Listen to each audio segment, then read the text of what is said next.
दिन का समय था। राजा चंद्रकांत का दरबार अपने पूरे उल्लास में था। दरबारी राजमहल के भव्य कक्ष में बैठे हुए शंकर की मीठी आवाज के जादू में खोए हुए थे। शंकर, जो अपने गांव हरियापुर गांव का और केशव नगर राज्य का प्रसिद्ध गायक, अपनी आवाज से सभी को मंत्रमुग्ध कर रहा था। उसकी आवाज जैसे हवा में तैरती हुई हर दिल में जगह बना लेती थी। वो गीत गाते हुए राजा चंद्रकांत और रानी कलावती को देखता है, जिनकी आंखों में शंकर के प्रति सम्मान और आदर की झलक थी। गिर गिर आए सावन जो। शंकर शंकर, तुम्हारी आवाज में जैसे जैसे कुछ खास बात है। अरे तुम तो दरबार की शान बन गए हो।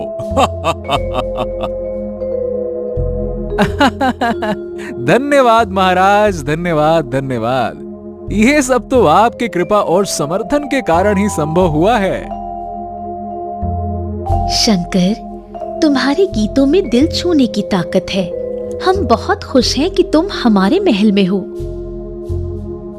महाराज, महाराज और रानी जी, आप दोनों का आशीर्वाद ही तो मेरे गीतों का असली कारण है। महाराज की जय हो, रानी की जय हो। राजा चंद्रकांत ने अपने गले से कीमती सोने की माला निकालकर शंकर को पकड़ाते हुए कहा, ये लो, जब हम तुम्हारा लिखा हुआ गीत तुम्हारी मधुर आवाज में सुनते हैं ना, हाय हाय हाय हाय, कुछ देर के लिए हम सारी चिंताओं से मुक्त हो जाते हैं। शंकर उस सोने के हार को पकड़ता हुआ राजा विक्रम से बोला, महाराज, मैं आपका ऐसे ही मनोरंजन करता रहूंगा। बहुत बहुत धन्यवाद। आज्ञा दीजिए महाराज। शंकर के गले में सोने का हार देखकर उसकी पत्नी राधा शंकर से बोली, लगता है महाराज को आपका गीत काफी पसंद आया है। हाँ राधा। अरे जब महाराज को मेरा गीत बहुत पसंद आता है ना, तब वो अपने गले से अक्सर सोने का हार मुझे भेंट दे दिया करते हैं। देखो कितना सुंदर है। इतना बोलकर शंकर अपने कक्ष में चला गया और अगले दिन के गीत लिखने में व्यस्त हो गया। रात का समय हो चुका था। शंकर की पत्नी राधा उसके पास बैठी थी। शंकर अपनी नई रचना के बारे में उत्साहित था। शंकर राधा से बोला, राधा, अरे राधा, ये देखो, ये मैंने एक नया गीत तैयार कर लिया है। हाँ, इसे कल मैं राजा चंद्रकांता को सुनाऊंगा।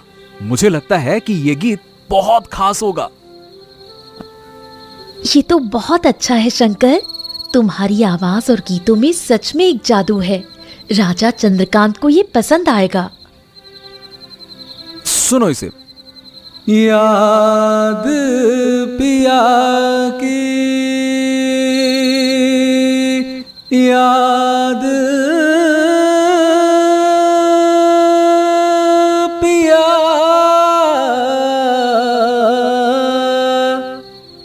शंकर अपनी आवाज में एक मधुर गीत गाने लगा। उसका स्वर रात के समय गूंजने लगा। शंकर का गीत सुनकर उसकी पत्नी राधा खुश होती हुई बोली, आपने तो बहुत अच्छा लिखा है और इसकी धुन भी बहुत अच्छी बनाई है। मुझे विश्वास है कल जब ये गीत आप महाराज को सुनाएंगे तो महाराज खुशी से झूम उठेंगे। सुरेंद्र, जो शंकर का पुराना परिचित था, इत्तेफाक से उसी समय सुरेंद्र शंकर के घर के पास से गुजर रहा था। सुरेंद्र शंकर के दरवाजे पर खड़ा होकर उसके गीत को बहुत ही गौर से सुनने लगा। जैसे जैसे वो शंकर का गीत सुनता जा रहा था, उसकी आंखों में क्रोध के भाव झलक रहे थे। सच तो ये था कि सुरेंद्र हमेशा से शंकर से अंदर ही अंदर बहुत जलता था। सुरेंद्र क्रोधित होते हुए अपने आप से बोला, हाँ, अरे गीत तो मैं भी बहुत अच्छा गाता हूँ, लेकिन महाराज मुझे कभी भी सम्मान नहीं देते। न जाने क्यों महाराज को इस शंकर के गीत में पता नहीं ऐसा क्या नजर आता है। हाँ, मुझे इस शंकर को अब सबक सिखाना ही होगा। अब मैं इसकी सफलता को और ज्यादा नहीं देख सकता।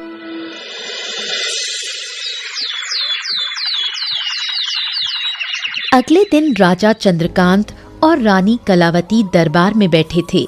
सुरेंद्र दरबार में प्रवेश कर गया और राजा चंद्रकांत से बोला, महाराज महाराज महाराज की जय हो, जय हो। महाराज, ये शंकर जो भी गीत आपको सुनाता है वो मेरे ही होते हैं। ये सुनकर राजा चंद्रकांत चौंकते हुए बोला, ये क्या बकवास कर रहे हो तुम?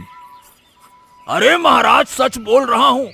अब तक शंकर ने आपको जितने भी गीत सुनाए हैं वो मेरे से ही चुराए हैं। अब महाराज मैं खामोश रह गया, लेकिन कल जो उसने हरकत की उसे मैं किसी भी कीमत पर बर्दाश्त नहीं कर सकता, क्योंकि कल जो गीत मैंने लिखा है और जो उसकी धुन बनाई है वो केवल आपके लिए ही था महाराज। लेकिन शंकर ने उस गीत को भी चोरी कर लिया। क्या तुम इसे साबित कर सकते हो?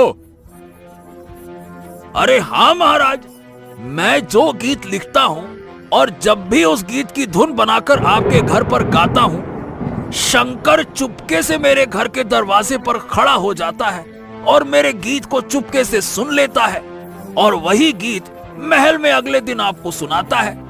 अगर आपको विश्वास ना हो तो मैं आपको वो गीत सुनाता हूँ जो मैंने आपके लिए कल लिखा था। मुझे विश्वास है कि शंकर मेरा ही चोरी किया हुआ गीत आज आपको सुनाएगा। आप पहले ही मुझसे सुन लीजिए महाराज। ठीक है, तो फिर तुम मुझे गीत सुनाओ। याद पिया की, याद पिया की।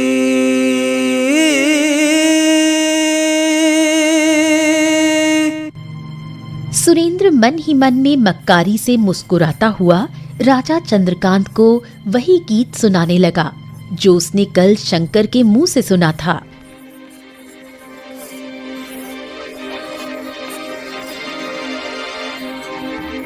वाह, क्या बात है! तुम तो वाकई में बहुत अच्छा गीत गाते हो।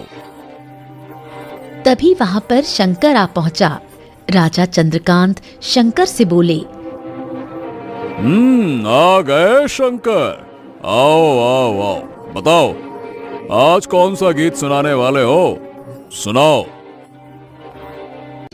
याद पिया की, याद पिया की।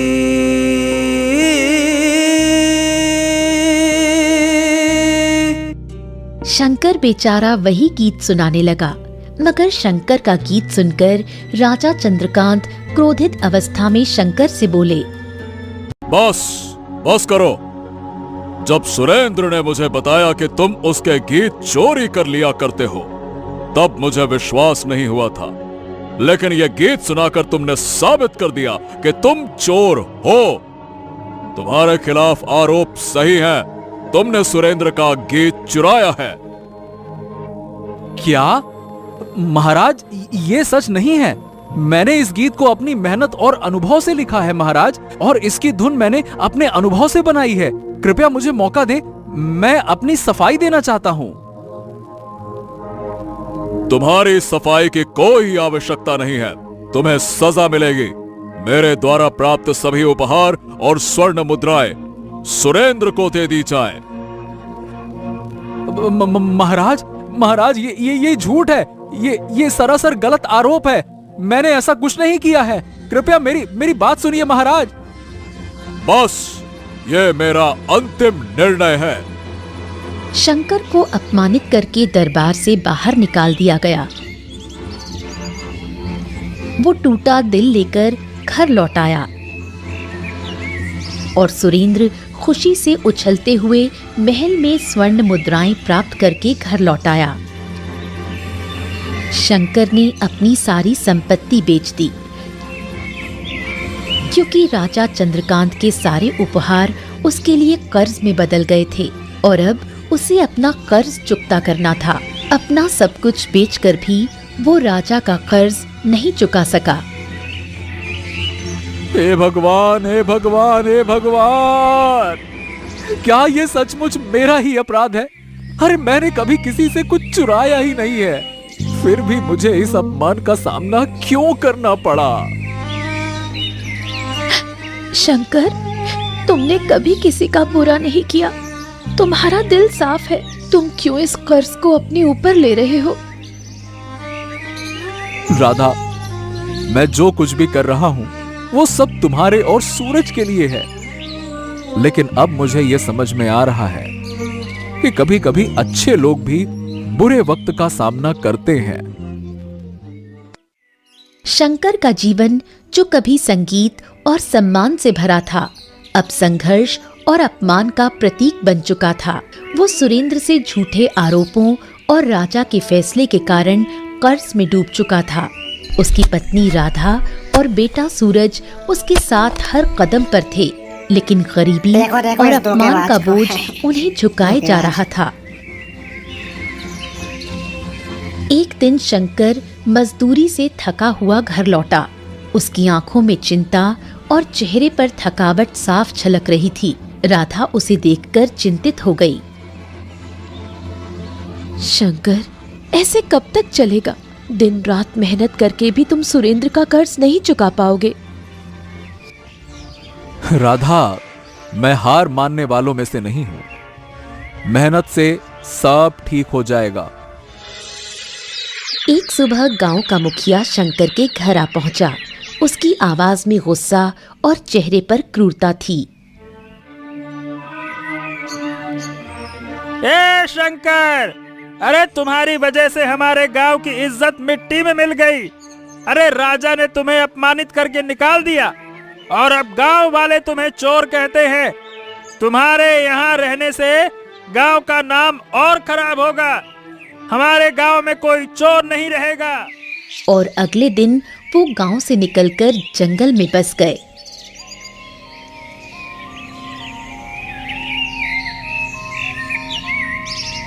जंगल में उन्होंने एक छोटी सी झोपड़ी बनाई और अपने परिवार के साथ रहने लगे। जंगल में रहते हुए शंकर ने मजदूरी जारी रखी, लेकिन सुविधाओं की कमी और कठिन परिश्रम के कारण उसकी सेहत बिगड़ने लगी। अब वो कमजोर और बीमार दिखने लगा था। शंकर, तुम्हारी हालत दिन ब दिन खराब होती जा रही है। तुम्हें आराम की जरूरत है। अरे राधा, अगर मैंने आराम किया तो हमारे पास खाने के लिए कुछ भी नहीं होगा। अरे मुझे काम करना ही होगा। सूरज, जो अपने पिता की हालत देखकर दुखी था, उदास होते हुए राधा से बोला, माँ, क्या हम कुछ और नहीं कर सकते? पिताजी को यूं दर्द में देखना मुश्किल है। मुझे नहीं अच्छा लग रहा। थे। पिताजी, मैं आपकी हर इच्छा पूरी करूंगा। मैं आपकी सच्चाई दुनिया के सामने लाऊंगा। शंकर एक हल्की मुस्कान के साथ बोला, आहा, मुझे तुम पर भरोसा है बेटा। कुछ दिनों बाद शंकर की हालत इतनी बिगड़ गई कि वो इस दुनिया से चल बसा। उसकी मौत से राधा और सूरज टूट गए, लेकिन सूरज ने अपने पिता के आखिरी वचनों को याद रखा। गांव में शंकर की मौत की खबर फैल गई। कुछ लोगों ने सहानुभूति जताई, लेकिन कई लोग अब भी उसे दोषी मानते रहे। कुछ समय बाद राधा अपने पुत्र सूरज से बोली, तुम्हारे पिता का सपना अधूरा रह गया है, लेकिन मुझे यकीन है कि तुम इसे पूरा करोगे। हाँ माँ, मैं अपने पिता का नाम ऊंचा करूंगा और उनकी सच्चाई को दुनिया के सामने लाऊंगा। समय ऐसे ही बीतने लगा। ऐसे ही 10 वर्ष बीत गए। सूरज अब एक सुंदर जवान युवा हो चुका था। एक दिन सूरज अपने पिता के लिखे हुए गीतों को बड़े ही ध्यान से पढ़ रहा था कि तभी उसकी माँ राधा उसके पास आकर बोली, बेटा सूरज, तेरे पिता शंकर सच्चाई और मेहनत के प्रतीक थे। उन्हें कभी हार मानना नहीं आया, लेकिन दुनिया ने उनके साथ कितना बड़ा अन्याय किया। हाँ माँ, मैं जानता हूं उनका सपना अधूरा रह गया है, लेकिन मैं इसे पूरा करूंगा। उनकी इज्जत लौटानी है और उनकी सच्चाई को सबके सामने लाना है। बेटा, तू ही उनका सच्चा वारिस है। अपना कर्ज तुझे ही चुकाना है। इतना बोलकर राधा भावुक होते हुए वहां से चली कर बोले, आहा, आखिरकार कौन है ये सूरज? ऐसा कोई दिन नहीं जाता जब मैं उसके गाए हुए गीतों की लोगों से प्रशंसा नहीं सुनता। महाराज, वो वाकई में बहुत अच्छा गाता है। मैंने उसका गीत स्वयं सुना है। मैं स्वयं आपको इस बारे में बताने वाला था। अरे तुम तो जानते हो सैनिक कि हम प्रारंभ से ही कला के प्रेमी रहे हैं और हम कलाकार का बहुत ही सम्मान करते हैं। जाओ, सूरज को सम्मान सहित यहाँ बुलाकर लेकर आओ। मैं स्वयं अब उसका गीत सुनना चाहता हूँ। अगले दिन राजा विक्रम अपने सिंहासन पर बैठे हुए थे। तभी वो सैनिक सूरज को अंदर ले आया। महाराज, सूरज उपस्थित है। आओ आओ आओ सूरज, आओ आओ आओ। मैंने तुम्हारे गीतों की बड़ी प्रशंसा सुनी है। सुना है तुम्हारी आवाज में जादू है। मुझे एक गीत तो सुनाओ। सूरज गाने लगा, गरजत गरजत बदरा बरसे ऐसे, जैसे सावन झूम झूम के नाचे। सावन झूम झूम के नाचे, सावन झूम झूम के नाचे, सावन झूम झूम के। वाह वाह वाह, ये धुन, ये गीत, ये मुझे किसी की याद दिलाते हैं। हाँ, लेकिन मैं उसे याद नहीं करना चाहता। वो इंसान एक गद्दार था। महाराज, मैं बस एक कलाकार हूं। मेरा काम आपकी सेवा करना है। हाँ सूरज, क्या तुम रोज मेरे महल में आकर गीत गा सकते हो? जैसा आप कहें महाराज, ये मेरा सौभाग्य होगा।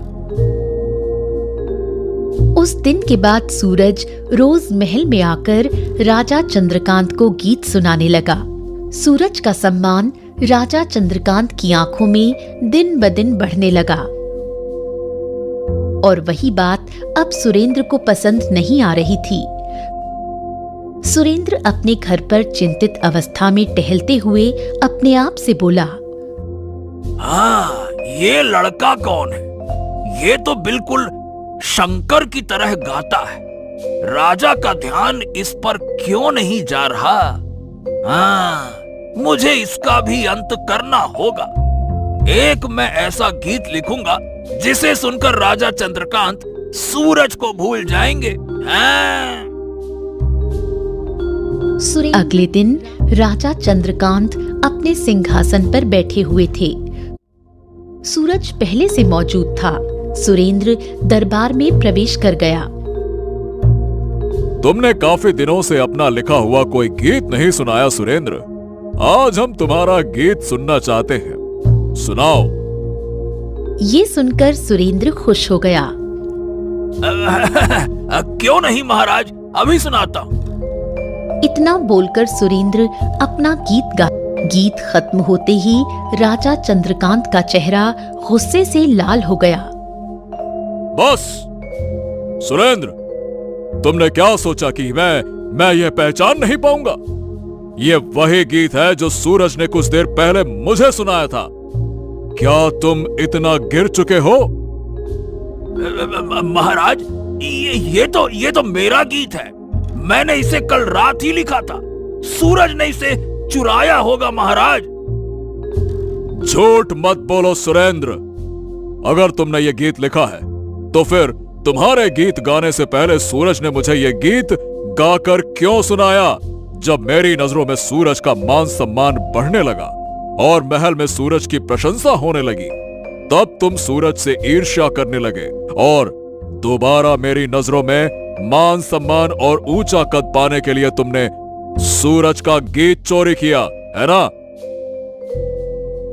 नहीं महाराज, नहीं, मैंने सूरज का कोई गीत चोरी नहीं किया। महाराज, मैंने कल रात बहुत मेहनत से रात भर जाग के केवल ये गीत आपके लिए लिखकर तैयार किया है महाराज। तभी सूरज रहस्यमयी अंदाज में राजा चंद्रकांत की ओर देखकर बोला, महाराज, ये सही कह रहा है, ये गीत इसी ने लिखा है। क्या? ये क्या कह रहे हो सूरज? अगर ये गीत सुरेंद्र ने लिखा है तो फिर तुम्हें इस गीत के बारे में पहले से कैसे पता? सुरेंद्र के आने से पहले तुमने ये गीत मुझे सुनाया था और फिर तुमने क्यों कहा था कि सुरेंद्र ने तुम्हारा गीत चोरी किया है? महाराज, आज मैं एक सच्चाई बताना चाहता हूं। आपको याद होगा जब मैंने उस दिन गीत सुनाया तो आपने कहा कि किसी की याद आई। मैं बताऊं वो कौन है? वो है शंकर, महान गायक शंकर, मेरे पिताजी।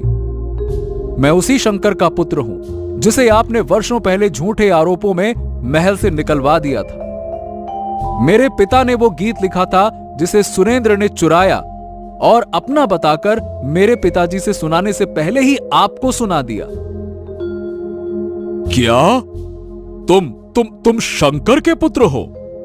मैंने तो उन्हें गद्दार समझकर दंडित किया था। महाराज, मेरे पिता निर्दोष थे। सुरेंद्र ने मेरे पिता के ऊपर झूठा आरोप लगाकर महल से अपमानित करके बाहर निकलवा दिया था और आपने अपने सारे दिए हुए उपहार मेरे पिता से सुरेंद्र को वापस करने के लिए कहा था। आपका दिया हुआ मान सम्मान, आपके दिए हुए सारे उपहार मेरे पिता के लिए कर्ज का बोझ बन गए थे और फिर वो सारी जिंदगी उस कर्ज का बोझ ढोते रहे। महाराज, मेरे पिता ये तो जानते थे कि सुरेंद्र ने आपसे झूठ बोला था क्योंकि वो गीत मेरे पिता ने ही लिखा था, लेकिन वो आज तक ये समझ नहीं पाए कि सुरेंद्र को उस गीत के बारे में पहले से कैसे पता चला। और ये बात मुझे कुछ दिनों पहले ही पता लगी। सुरेंद्र के पड़ोसी बलिया ने मुझे बताया कि वर्षों पहले जब मेरे पिताजी महाराज के लिए गीत लिखा करते थे और गा रहे थे, तब बलिया ने सुरेंद्र को मेरे द्वार पर खड़े हुए देखा था। मैं समझ गया महाराज कि सुरेंद्र ने इसी बात का फायदा उठाया। महल में मेरे पिता के आने से पहले आपके पास पहुंच गया, ठीक वैसे ही जैसे कि मैं सुरेंद्र के आने से पहले यहां पहुंच गया आपके पास। और सुरेंद्र ने मेरे पिता के गीत को उसका गाना बताकर पहले खुद गाकर आपको सुना दिया और आपके मन में, आपके आंख में अपने विश्वास की पट्टी बांध दी, ठीक वैसे ही जैसे मैंने अभी सुरेंद्र के आने से पहले उसका लिखा हुआ गीत गाया, आपको सुनाया और आपके आंखों में मेरे विश्वास की पट्टी बन गई। ये सब कुछ मैंने अपने पिता का कर्ज चुकाने के लिए किया। महाराज, आपने उस वक्त एक गलत फैसला किया और उस गलत फैसले ने सब कुछ बर्बाद कर दिया। आपके एक गलत फैसले ने मेरे पिता को सारे संसार के नजरों में अपराधी बना दिया था, सबके सामने। इतना बोलकर सूरज की आंखों में आंसू आ गए। महाराज, महाराज।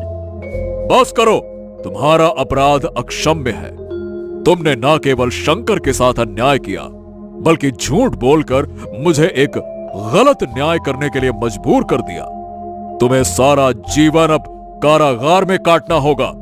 सैनिकों! राजा चंद्रकांत ने इतना कहा ही था कि तभी सैनिकों ने सुरेंद्र को घसीटते हुए कारावास में डाल दिया, बनी हुई झोपड़ी में लेकर आया।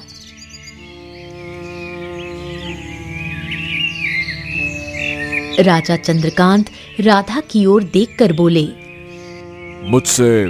मुझसे बहुत बड़ी गलती हुई है। शंकर जैसे सच्चे और ईमानदार व्यक्ति मेरे निर्णय की वजह से बर्बाद हो गए। मुझे हो सके तो क्षमा कर दीजिए। महाराज, मेरी पीड़ा इतनी बड़ी थी कि मैं क्षमा करना भूल गई थी। लेकिन आज सूरज ने मेरे पति की सच्चाई साबित कर दी। मैं अपने राज्य में शंकर के नाम को अमर करूंगा। उनके सम्मान में गांव में एक महल बनवाऊंगा। राजा चंद्रकांत स्वयं राधा और सूरज को सम्मान पूर्वक उसके गांव में लेकर आ गए।